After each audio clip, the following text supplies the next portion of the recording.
Hello there, everyone. Elfina here. We're back for another episode of Taboo Talks. And this month's theme is all around sexual assault and sexual abuse. And we're going to be joined by the lovely Zanny tonight. She's a specialty trauma therapist and one of my good friends. Such an interesting profession, and she has such deep wisdom and knowledge to share with all of you tonight. Hi, Safira. Oh, it's so good to see all of you. So, Zanny, you can just join.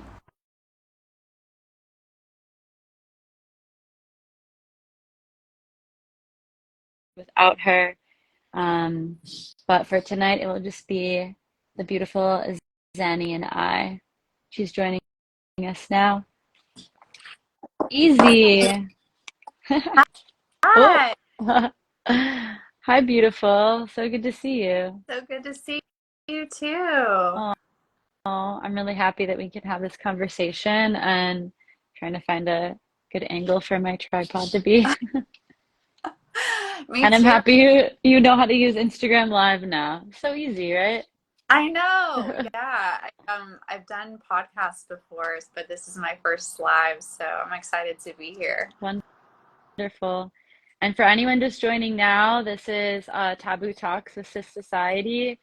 Tonight it's just going to be myself. Heather's not joining us, but we have the lovely Zanny on, and we are going to be discussing more around sexual trauma, sexual assault, how we can move through that. And um, we're being joined by Zanny, who is a trauma therapist, and she helps clients heal specifically with talk therapy through quantum energy healing using the Akashic Records and breathwork. And she's one of my friends from Maui. Every time that we talk, I feel like we just drop in so deep, and you just have so many codes to share.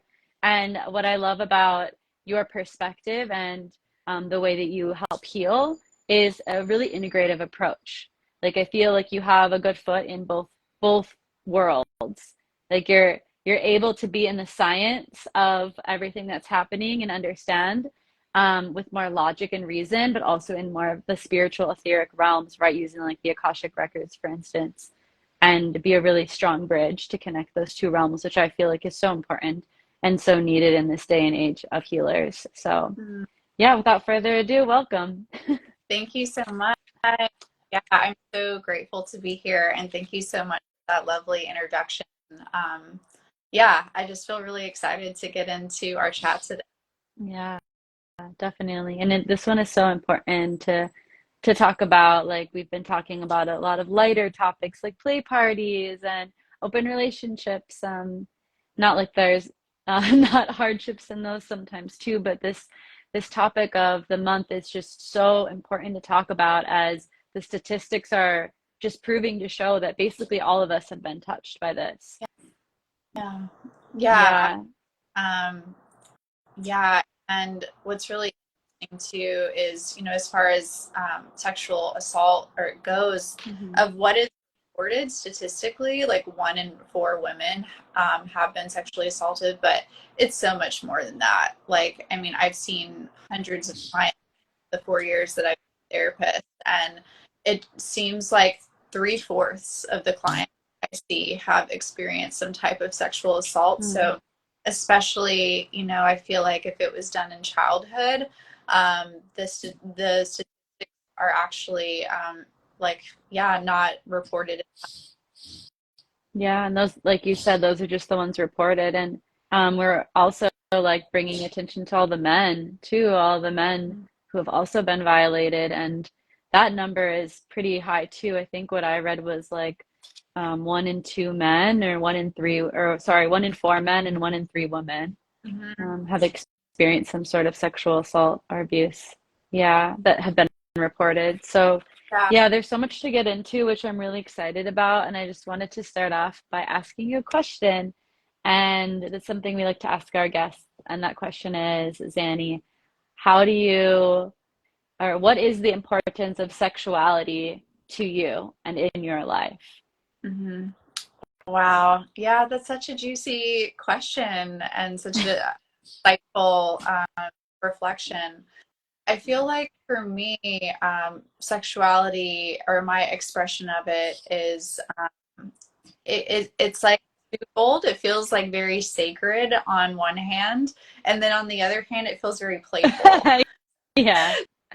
So I love like the taboo topics that you just mentioned that you're exploring, because I do feel like everyone's interpretation or expression of their sexuality is so unique, you know, and there's no like right or wrong way to express yourself. And so I feel like it's ever evolving as well. It's like I feel like the way that I express myself sexually now is like much different than I even did it a year ago. And so I Mhm. feel like I guess to really sum it up, I feel like it's ever evolving, and I'm a big fan of just alternative ways of connecting. So whatever that may mean for you, and just releasing shame around whatever turns you on or what finds you or what you find pleasurable, because everybody in the world is so different. And Mm. I think that, you know, the church can really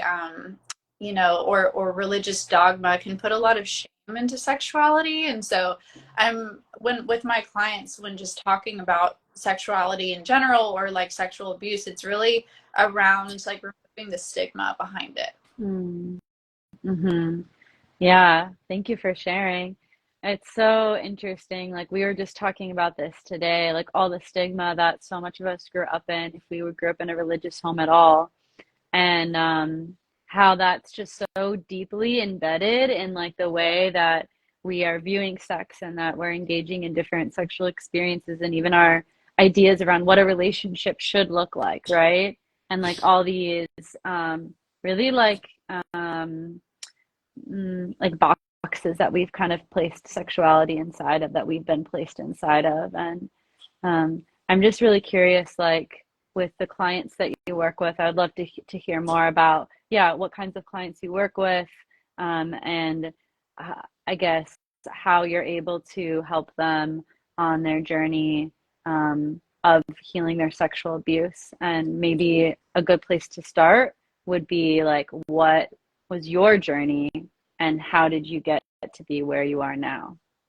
Yeah, absolutely. So um what is really interesting is yeah, so I guess I had my where I can start is I had my spiritual awakening about 7 years ago. And what's interesting is that through therapy, I actually remembered or felt into when I was when I was 20, something like that I hadn't really ever allowed myself to fully Mm. feel. Until I was working with my somatic therapist, and it was just a full body knowing in my body that it had happened. And I just started crying and Mm. emoting, and I was like, oh, wow, like this didn't happen to me. And the reason I was confused is because there was alcohol involved. And I think that a lot of times sexual assault happens when we're under the influence. And so a lot of the clients that I see, they have struggled with addiction. And so I do think it's pretty common for people to, yeah, internalize shame or struggle with, yeah, just like their, I guess, their own responsibility and what happened if there was some sort of substance abuse involved. And so I help guide them through that. And another piece that I think is important to mention too is breath work was a really healing tool for me in discovering that I was also sexually molested in childhood, and it was something that I had completely blocked out. So I actually discovered that about a year and a half ago, and have done a lot of forgiveness work ever since. And it's something that I feel like a lot of people either A, have never told anyone, or B, like, yeah, maybe they blocked it out, because our brains are very wise, right? Like we're very, you know, our bodies are trying to protect us. And so I think for me, for the longest time, I was like, wow, like I was just processing, how could I have blocked this out? But the breath work really brought forth the somatic memory of what had happened. And then I was starting to see visuals. And so, yeah, it's been a lot of forgiveness of the person that did the violation, and forgiveness of myself too. Because I think a lot of times, people that survivors of sexual assault, it's like they know they don't have to, but there's this invitation to forgive the person that did the abuse. But there's also the big piece around self-forgiveness that I feel like is really important. And I'm looking at the clock, it says 11:11. So yeah, it's a really challenging and deep topic for a lot of people. A lot of people don't feel comfortable sharing this type of information because it feels, like, so I guess enriched with like shame or guilt or fear. But that's why processing it out with a therapist or a coach or someone that you trust is so important to be able to begin the healing process.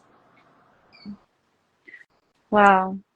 Thank you for sharing all of this around forgiveness and how forgiving ourselves is also a crucial piece in healing and forgiving someone else. And I'm curious to hear you like share a little bit more about the process of forgiving yourself for someone who might be like, what do you mean forgive myself? Like, what do I need to forgive? How do I need to forgive myself? Can you explain that a little bit more? Yeah. And so something I'll kind of mention here is, it's interesting. I feel like I learned so much from my clients. Like a lot of times, like what is being reflected back to me is the exact message that I needed to hear that day. And so Mm-hmm. I've learned and healed and grown so much just from being a therapist. And so, something I'll say about that is from being a clinician, to now being in private practice, and being a therapist over three years, I've worked with a lot of clients that struggled with addiction, and that's been my own journey of healing addiction as well. And a lot of times, people that have struggled with addiction, it stems from sexual abuse or some type of abuse in childhood.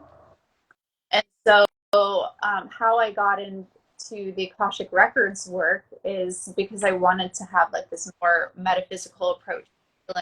So, I guess to answer your question with the forgiveness piece, the way that I've personally done it is I go into the quantum, and I go into the records. I go into my specific soul's record, and I will go back to these parts of me that felt fragmented, or they felt alone or scared, or maybe like are filled with guilt or shame, and really like give love to those parts.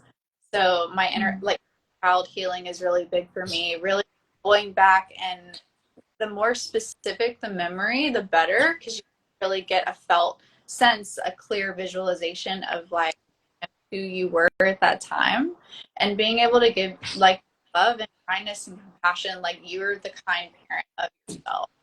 And Mm-hmm. that's, I feel like I've primarily been able to do it, and it has been really effective for me. And also being able to process it out with my therapist, and even trusted friends too, because I think with self forgiveness, there is the piece around you doing the personal practices, but there's also something really profound about being witnessed by another with unconditional love. And I feel like that's what safe spaces allow for us to do and feel. Mm-hmm. Yeah, and something that I've been talking about a lot recently is like this idea that so many people who have been sexually assaulted don't they don't get validated in their a lot of them don't get validated in their experience, and even opposite, like they get blamed, right? Like, oh well, you put yourself in this situation, or you kind of asked for it, or yeah, these or maybe I don't even believe you, I don't believe you, like, or there wasn't even a safe place for people to even share about these things even like a decade ago or more. And how normal was it that, this would just continue on and the silence would continue on. And so, yeah, there's all sorts of, I could imagine self-forgiveness to do around like, why didn't I advocate for myself? Or like even just thinking that you're the problem to begin with and being so manipulated that you can't even, it's like a distortion of really what's gone on. And instead of, yeah, instead of like seeing it for what it was, you internalize it.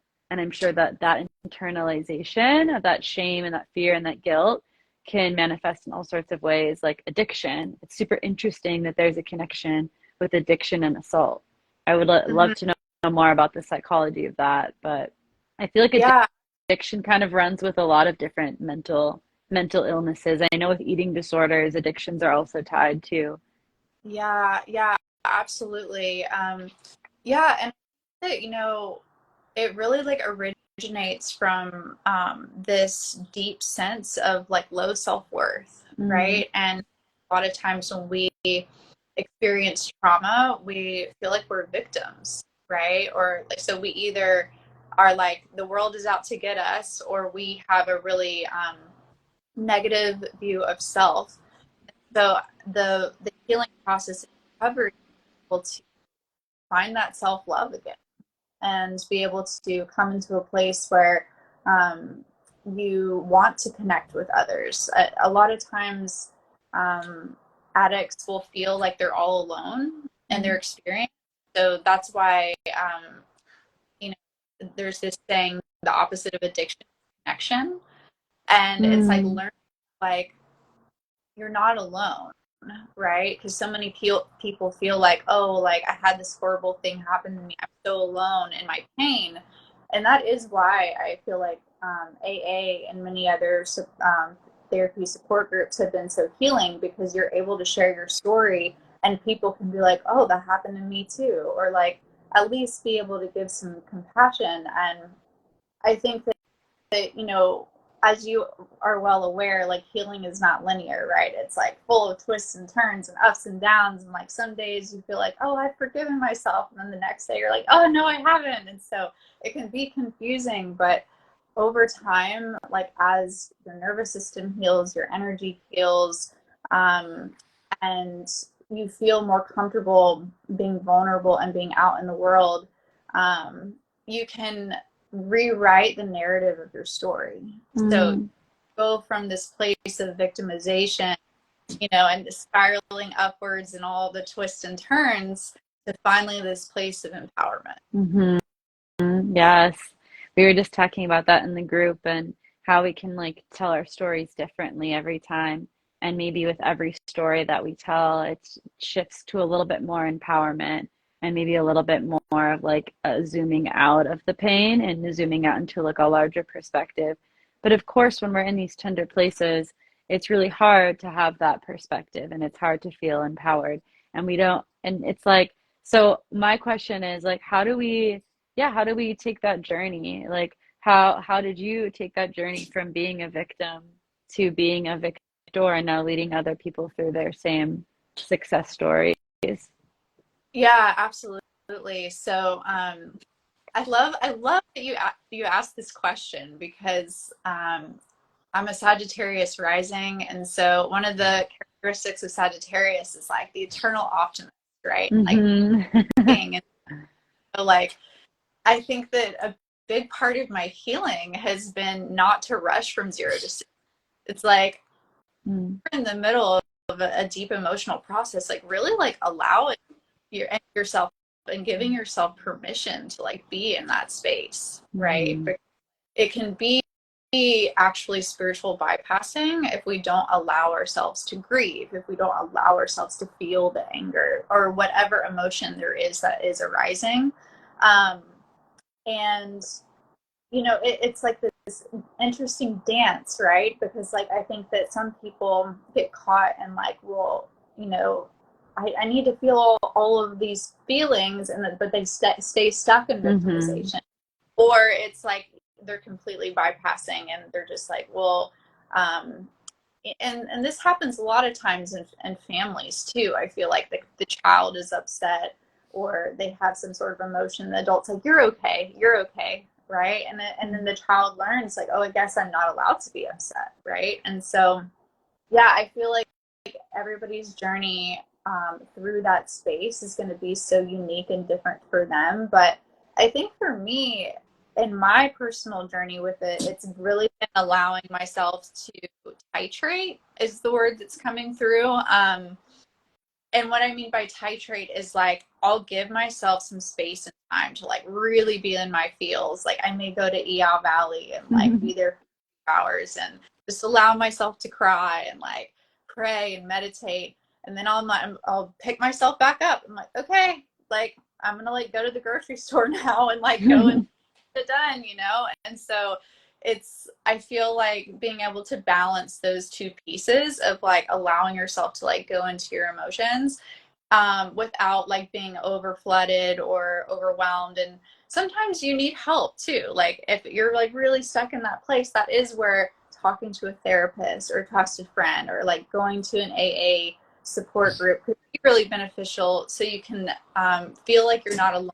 And then that helps you get back on track. So, yeah, it's such a dance, really. Absolutely. Yeah. How do you feel it and embody that emotion so you can release it, so you can embrace it and release it and set it free, but without getting stuck in it, without looping um and what's the word I'm trying to think, like where Ruminate. you're just ruminating in it. Exactly. And I've definitely been in those situations in my life where I've been so stuck in my emotions.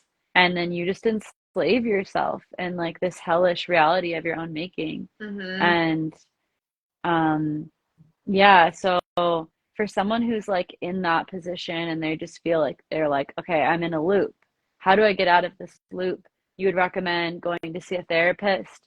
What else could you recommend that like someone can do to like self-soothe, like a self-soothing practice that they can use to get them out of this emotional like toxicity loop? Yeah. So, and this might not always be available, but I love that you asked this question because I literally went through this like 2 days ago. So, like 2 days ago, I was like in my emotions. Yeah, just like feeling like low energy, like low motivation. And yesterday, I went to a Kapasana silent meditation retreat. Mm. Yeah, And amazing. it was so great. Like you should totally come sometime if you want to join. Yeah, yeah, definitely. But yeah, I feel so much rejuvenation today. Mm, Just from being in nature with a group of other conscious silence and meditate. And we did yin yoga practices, did a little bit of breath work. Really, I was in my parasympathetic, like mm, rest and digest system all day mm, long, just very relaxed and in my body. And I was I was able to observe whatever was coming into my field and then like breathing and then letting it go. So it was like this beautiful practice, like allowing whatever stories were arising, okay, and then detaching. And yeah, so I mean, I know I've only done one Vipassana silent meditation retreat, but man, if you haven't tried it, you should definitely try it because it was literally like a complete revitalization of my entire nervous system. So if you can't do that, I would say getting into nature is a big one, like co-regulating with the earth or doing some like box breathing or anything that would help regulate your nervous system. mm. Yeah, just spending some time with nature, getting outside and I love this idea of like being with other people, but being in silence with other people. It's like finding a way to still be in your own energy, but still feel connected to other people and know that you're supported, which feels like I love when you were like, the antidote to addiction is connection. Like that really like sparked something in me. Yeah, because like when we are in our addicted world, it's like it can feel like we're in a relationship with this substance, with this whatever addiction is. And then we continue to isolate ourselves. But truly by just connecting with someone else, it's like the connection becomes the addiction in a way. In like a healthy way of like, oh, we crave each other. That's what we're really craving. We're really just craving intimacy. We're craving a genuine, authentic connection with another human being. Yeah. So that feels like, yeah, that feels like the antidote truly is like connection, whether it's connection to other people or a connection to spirit, the spiritual world or the natural world. Yeah, absolutely. And I think one piece that came through, like as you were saying that too, which I do feel like is important and is something that I help clients with as well, is this dependency piece is also really important. What did you say? So, Dependency piece? um, codependency. Codependency. Yeah, yeah. So like it's like yes, like we do really want to strive to feel connected to others, and we want to also strive to gain sovereignty, being able to like dance between those places. Um, because a lot of times it is interesting, like the clients that I have experienced, because maybe they are also like prone to addiction, they get addicted to relationships, right? And like if they get into like a unhealthy dynamic, then they feel like they can't get out of it. And so it's like, yeah, just being able to have that deep connection with self and really know yourself fully, be consciously aware, be rooted in your own sovereignty, and being able to connect with others. And like kind of what it's reminding me of is and something that I teach on like in psychotherapy groups is attachment styles, right? So it's like this idea of being securely attached to yourself and to others. And a lot of times the clients that I help guide them with, they're either maybe avoidantly attached, which usually means they're like super hyper independent, but have a harder time connecting with others, or they're anxiously attached where they want to connect with others, but they have a hard time connecting to themselves. So yeah, that piece is just coming through. It's like we were talking about connection. It's like, yeah, connection to self is super important too. Like we don't want to abandon ourselves for the sake of somebody else either.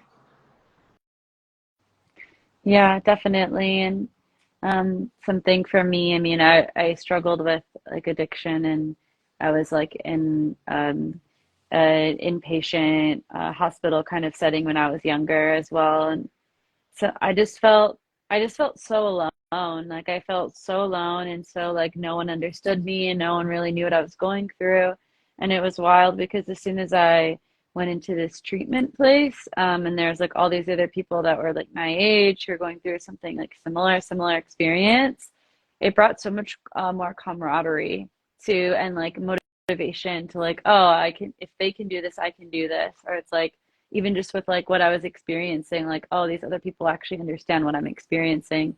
So like finding a support group seems like really important. Like just finding other people who can like you said, a therapist or just a good friend or even a support group of like other people who can really validate your experience. And maybe you haven't been validated in your experience or believed in your experience, or you felt like your experience is just too much for your maybe to tell your normal friends or whatever. And that's just coming through because then that helps you to like go back into that relationship with yourself and like find deeper states of compassion for yourself and Mhm. understanding for yourself and being like, okay, like I'm literally doing the best that I can. Like this makes sense why I'm feeling this way. It's like just having that mirror, having those mirrored reflections around you and shared experiences is something that I feel like is really beneficial for anyone that's going through something really traumatic, like, sexual abuse. Yeah, Yeah, but yeah, it's a yeah. balance, like you're saying, no, for sure. Absolutely. I definitely agree because as a therapist when I was working at the treatment centers, it's like yes, the therapy was helping, but like really the in my opinion, the most beautiful part of being a therapist was to see how the clients interacted together.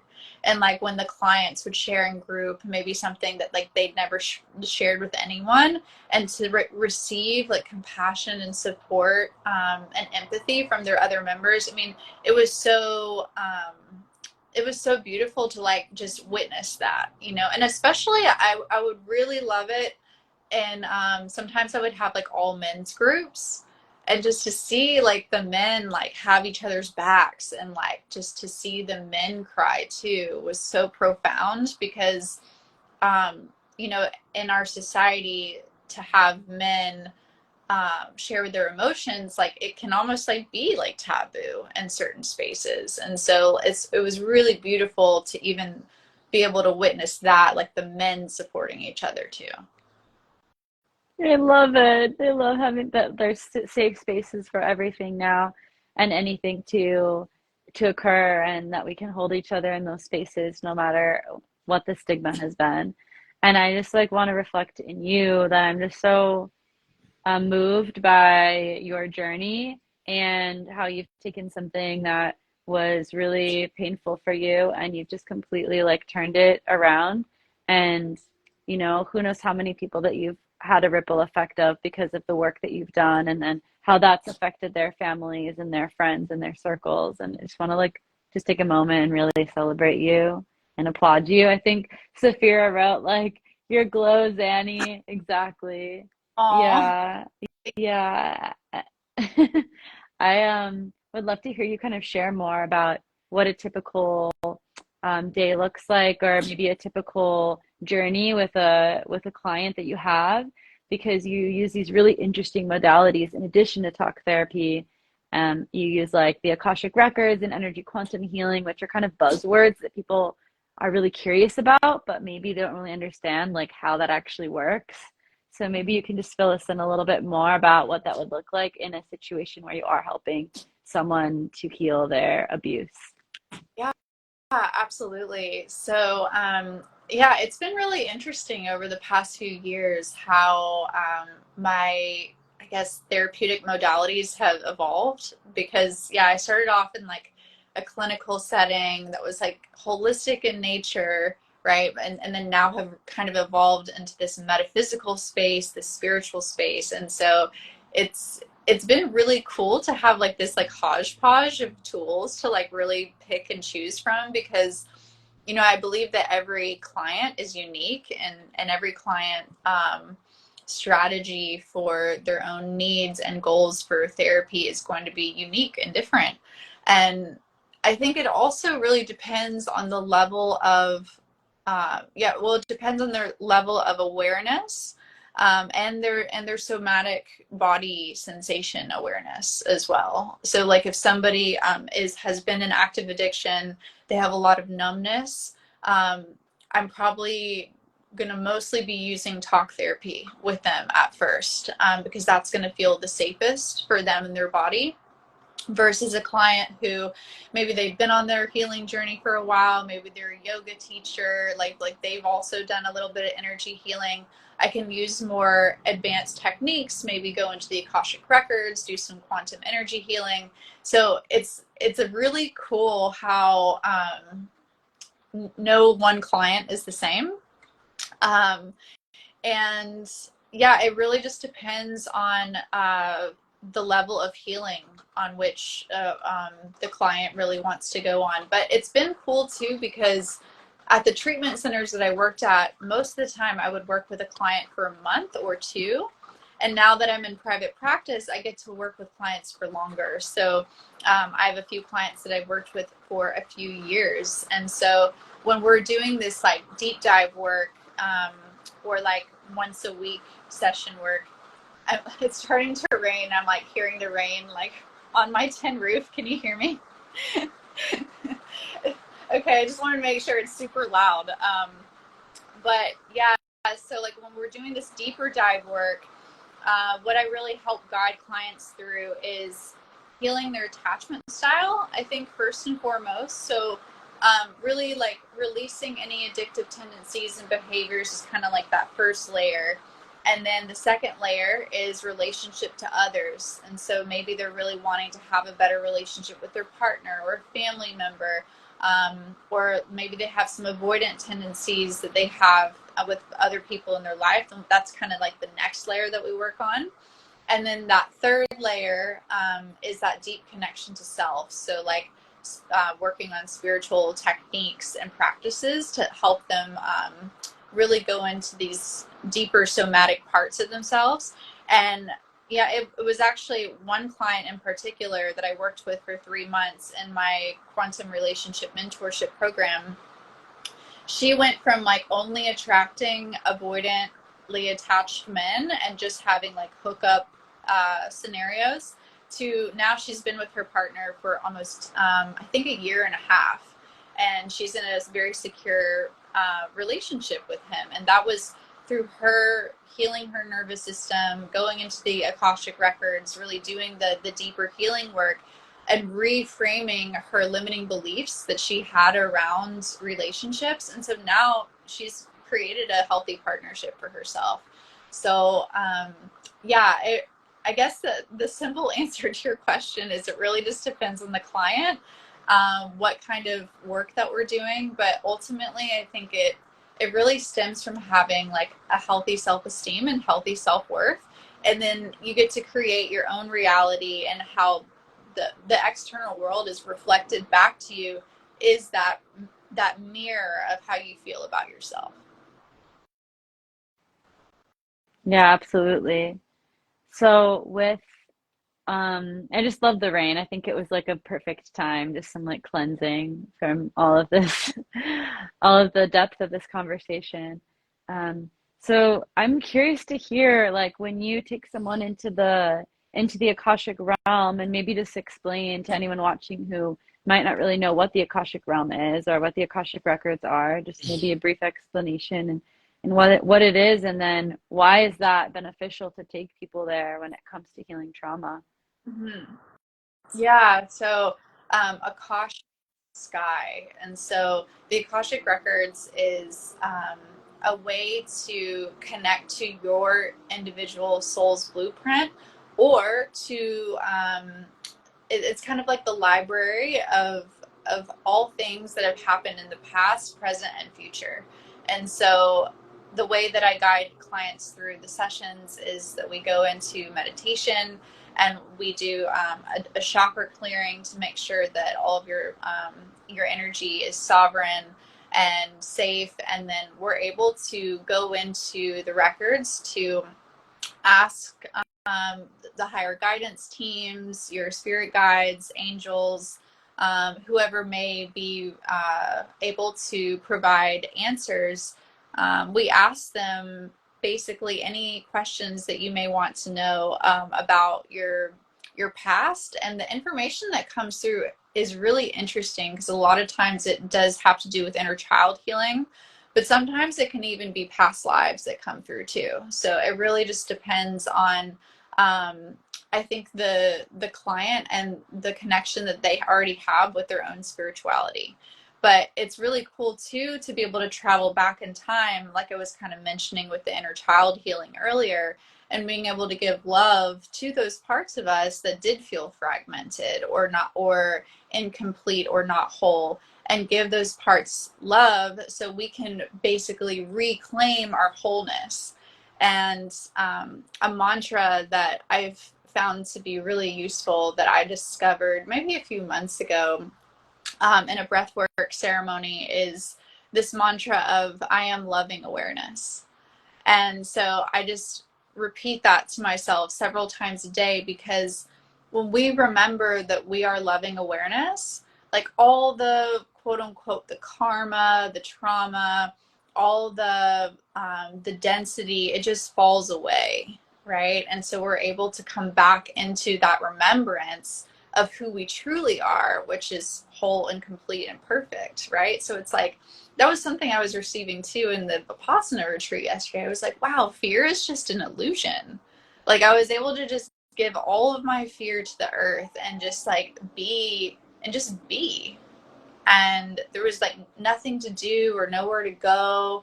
And it just felt so beautiful because I was like, wow, like all we are is love. And so we just have to remember, we get to remember that we are love. It's just like how do we go about remembering that is the question, right? And Mm, that, yeah. Ram Dass, you know this mantra? Ram Dass used this one a lot. There's a whole song that was recorded, I am loving awareness, with Ram Dass's voice saying that. And yeah, it's a beautiful mantra. And that kind of like when you're sharing it was just like this idea of neutrality kept coming through. Like in the state of loving awareness, everything is neutral, right? We're not like attaching a story, a meaning, or a judgment. We're just being aware that we're just existing in an awareness and an embracing of what is. So if we are always like, if we're like hypothetically always operating in that place, then it doesn't leave room for blame or shame or guilt or fear, right? We just almost like are able to see that everything just is, and maybe there's like a perfection and an acceptance in that place, like a neutrality of like it's not good or bad, it just is, it just is. So in that place we're able to be a little bit more accepting, and if all we are is love, then all that person who hurt us, that's all they are too. And if we're not able to, yeah, if we're like holding something from anyone, this is outside of just sexual assault, I feel like, then we're blocking ourselves. If we're blocking ourselves from receiving their love or receiving them and seeing them as love, then we're kind of disconnecting ourselves from seeing ourselves as love, right? Mm-hmm. Yeah, Which, absolutely. yeah, it, I love what you're saying. Yeah, Saphira just said so much wisdom. I'm like, so much wisdom.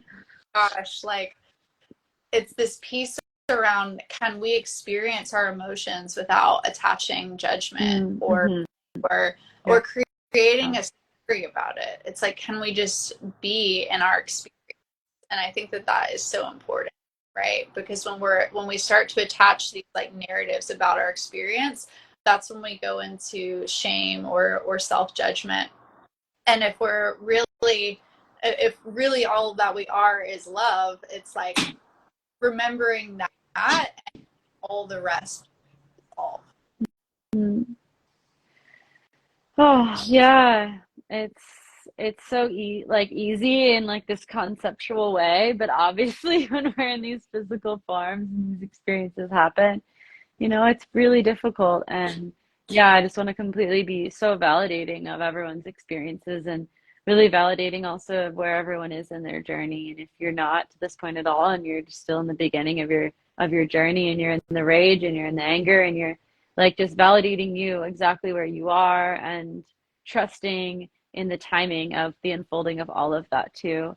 It's just like a sweet invitation to come back to this place outside of the story, is this place of simplicity, and all that exists is love, and all that we are is love. And coming back to that maybe as like a nice mantra, like you were saying, I am loving awareness, is a really beautiful way to recenter ourselves when we do feel a little bit out of balance. Yeah, absolutely. And I think like what you're speaking to is kind of what we were mentioning at the beginning. Like, if we are in these denser places, like really allowing ourselves to go there, because that transmutation process is what will allow us to get to these more like, yeah, places of acceptance and forgiveness. Yeah. Absolutely. And I just wanted to gain a little bit more clarity when you are bringing people into the energetic realms, like the Akashic Records, or even through breathwork, like you were mentioning. Do you find that it's usually going to these places that you'll like unlock a hidden memory or a suppressed a memory or experience? Or are you going to these into these places to like almost time travel and connect with your inner child or like your future self? Or is it a little bit of a combination? Yeah, I love that you asked this question, because it's so fun for me to see what comes through, because you just never know what it will be. Sometimes it is unlocking a memory that maybe as a client was like, whoa, like I had no idea that this happened, and they're able to have a full embodied somatic experience about what occurred, and then there's like obviously more processing that will happen after that. Yeah, sometimes like a future timeline might come through. Like I had a client once that she was wondering about where she should move to, and she ended up moving to the place that I attuned into the records about, and I think had a really healing experience there. And then sometimes it is just going back and being able to visit our inner child and be able to give them that love and compassion and empathy that maybe they didn't receive in the moment. So you're just like, that was me. I didn't want to say it was you, but yeah, it was you.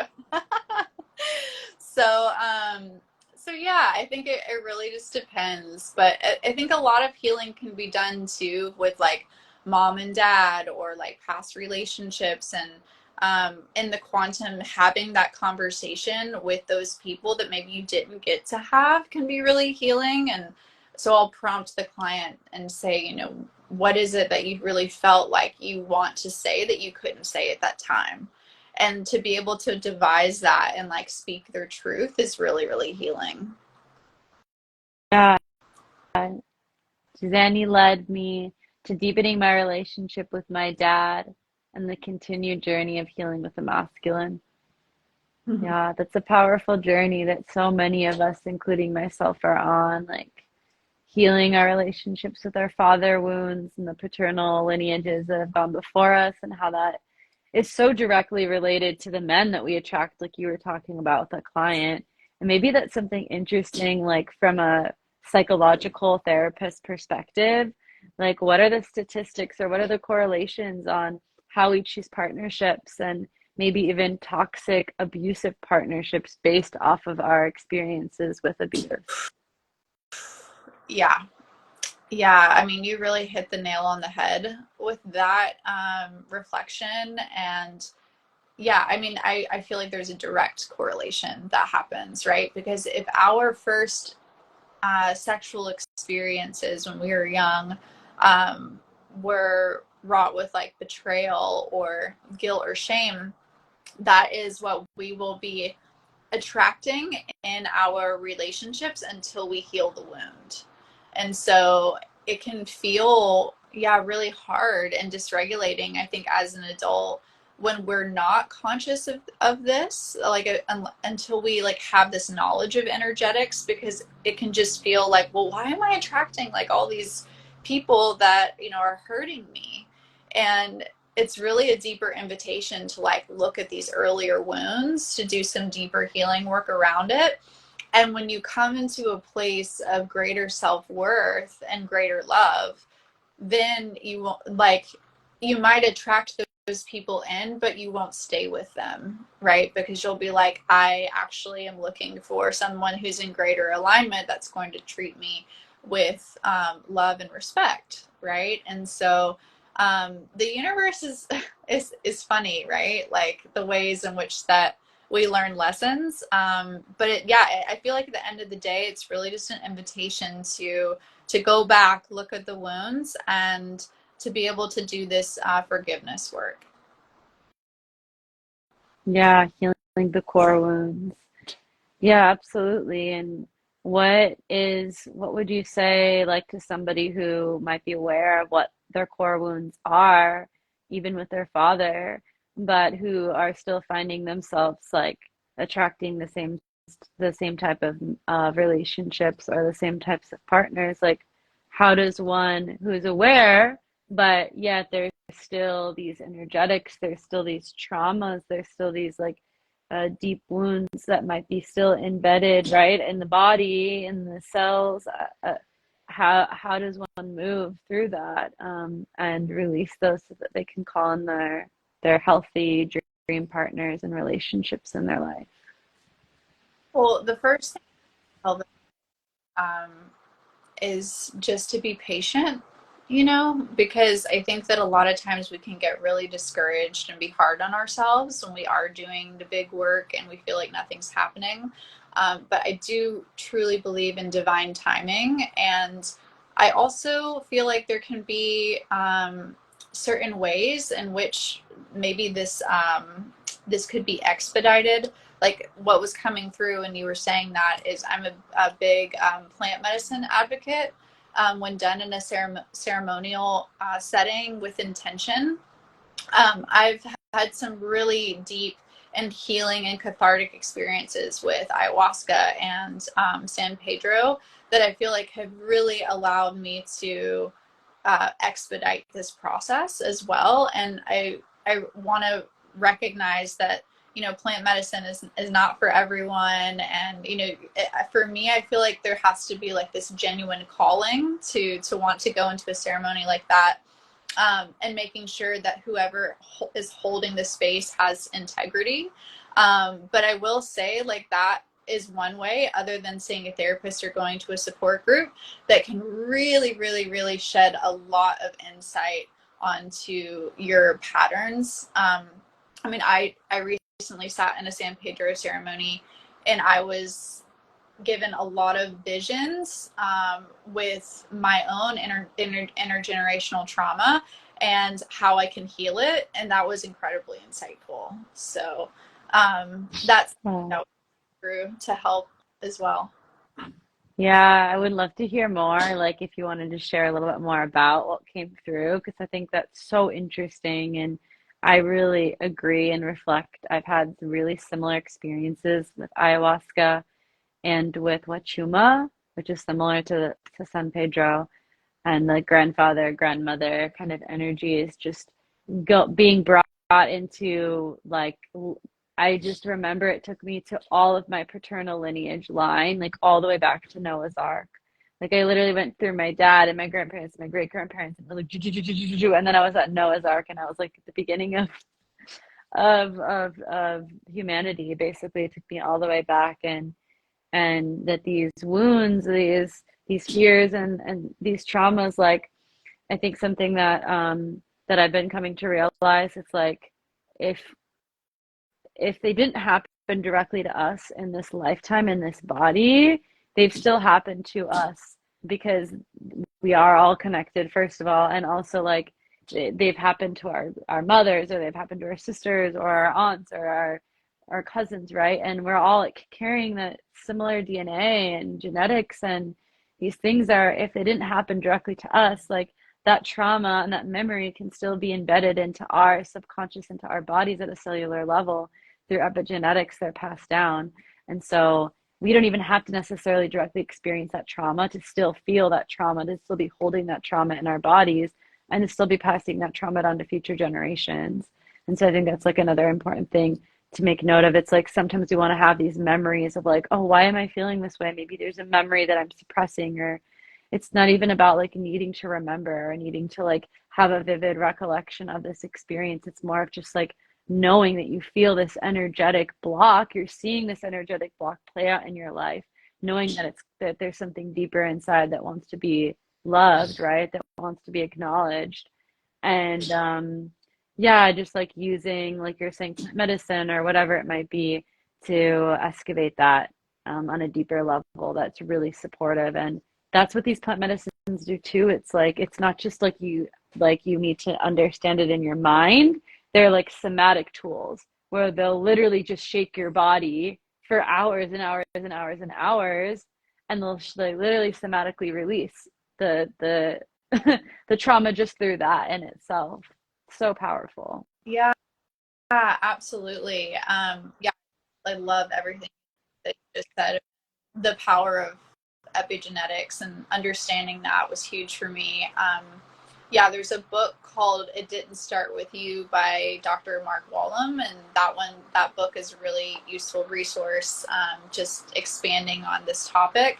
And yeah, I think too, like something that was coming through when you were talking about how plant medicine is a somatic tool. It's like it's reprogramming these like pieces of the subconscious mind as well. And so another tool that I utilize is I'm a hypnotherapist, certified with the American Board of Hypnotherapy. And so that's another tool that, like, identifying certain limiting beliefs and being able to shift the narrative of the limiting belief is something else that I have found really powerful in my personal healing and growth, and the growth of my clients as well.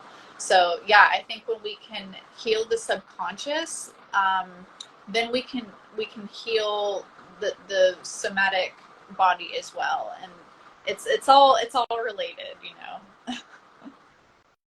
Yeah, they seem both so interconnected, like the mind and the body, right? Like the subconscious and the somatic, they go together. And perhaps by like doing some talk therapy or going into some hypnotherapy, and that triggers a memory, and then there's a somatic release, or vice versa. We move through some like Kundalini activation or breath work, and then that triggers a certain memory, and that they're just like connected and always moving together. Right. And I love that you use all these pieces, and all these tools, because I mean, I feel so grateful in this day and age that we have the ability to like go and really do a deep dive into our healing like this, because like our ancestors didn't have these tools necessarily. I mean, they had other tools, but the stigma of mental health was higher, right? Like our grandparents or even like our parents, you know, like it was kind of like the just suck it up and just, you know, just get by, like you know, just pay the bills. And I do feel like these, like our generation and moving forward, we're really recognizing like, okay, like there's a lot of implications for not recognizing mental health struggles. And so being able to like understand them and talk about them and validate them really, I feel like allows for a much more conscious new earth. Mm. So wonderfully, beautifully spoken. Couldn't agree more. I feel like we're the generation that we're like, it ends with us. Like we're done. We're gonna be the ones that clears the karma, that wipes the slates clean, that heals the generational ancestral trauma. Like that's how I feel anyway. I'm like, I'm doing this for my family because I don't want this to continue, you know, and we're privileged, like you said, with the resources, with the knowledge, with the support, and with just like the time and space to be able to go into the go into these realms in such deep and profound ways. So I feel like we could just keep talking forever. We have like 3 more minutes, so I just want to wrap this up and also give you a chance to share with anyone watching about how they can also work with you one on one, or if there's other offerings that you want to share, and what the best way for people to reach out to you would be. Yeah, absolutely. Um, so yeah, you can, if you're interested in working with me, like I said, I'm a trauma therapist. So if you feel like there's any sort of trauma that you feel like is preventing you from moving forward in life, whether that be your career, your walks around your career, or maybe like uh, not harmonious relationship, or feel like you're struggling with self-esteem or addiction, I definitely would love to offer my services. Um, I I guess I have like 3 tiers of how you could work with me. So you could do an individual Akashic reading, kind of like dip your toe in the water, like see what's available. And I also have my 8 week spiritual active mentorship, You're where we're breaking out just a little bit. I'm not sure like if other people can hear that too, but it's hard to hear. You can hear like every other word. oh no, oh, Oh, oh, it sounds better. Oh, can you hear me now? yeah, that sounds better now.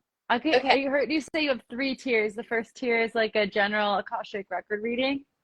Yeah, so it's a way for you to just like dip your toe in the water. And so that would be an easy way to connect.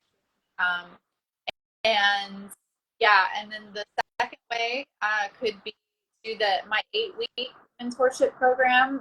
It's the spiritual activation program where if you're interested in learning how to be an energy healer, or if you're interested in learning how to read your own Akashic records, that would be a good mentorship for you in order to deepen your relationship to spirits. Okay, I And can't then, really hear can't really hear you. I'm sorry, you're like cutting out, but an oh eight no, week mentorship program. Maybe we're gonna have like 1 or 2 more minutes and then this call's gonna hang up. So also we can link Zanny's Instagram will be linked here, right? And then there's like a website through your link. I'm sure they can find yeah, all this information and sign up with you. yeah, I'll drop my IG handle and my website. And Perfect. yeah, I just wanted to say thank you so much for having me today. Like, hopefully, this part isn't breaking up, because, yeah, I just really appreciate you. And thank you to everybody that popped on the call. Really beautiful. So grateful to you too, Queen. This has been such a juicy conversation. So many insights coming through, and really hope this was supportive for anyone watching, anyone listening. This is SISociety, and we have these really interesting conversations every week with leading minds of the new earth.